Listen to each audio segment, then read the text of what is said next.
C'est dans sa version Stepway que la Sandero a le plus de succès commercialement, mais cette version Stepway est considérée comme un haut de gamme par Dacia et associée uniquement aux versions TCE 90 et DCI 95, donc les grosses motorisations.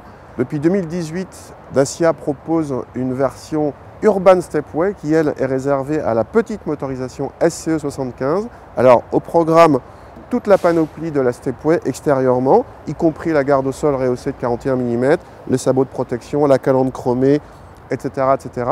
Mais donc avec le petit moteur SCE 75, tout ça pour rendre cette Sandero Stepway accessible à 10 600 €. À l'intérieur, on retrouve la même sellerie que sur les Sandero Stepway normales et le même habillage de la console centrale. Mais s'il reste bien une climatisation manuelle, un autoradio avec Bluetooth et les vitres avant électriques, l'équipement s'est considérablement allégé dans cette Urban Stepway qui n'a plus d'écran central tactile, de régulateur de vitesse, de vitres arrière électriques et encore moins d'allumage automatique des feux. La rangée d'emplacement de boutons vides en devient presque marrante. À l'arrière, comme dans les autres Sandero, l'habitabilité permet d'accueillir 2 adultes correctement et le coffre est l'un des plus généreux de la catégorie avec plus de 350 décimètres cubes mesurés.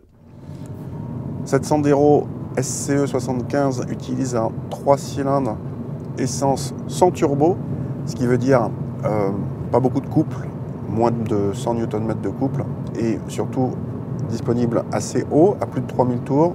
Donc ça donne un moteur qu'il faut un petit peu cravacher si on veut avancer un petit peu.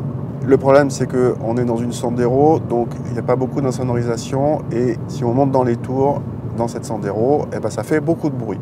Donc on en arrive à penser que cette Urban Stepway est bien nommée Urban pour rester en ville, pour pas trop aller sur route, pour pas trop entendre ce 3 cylindres.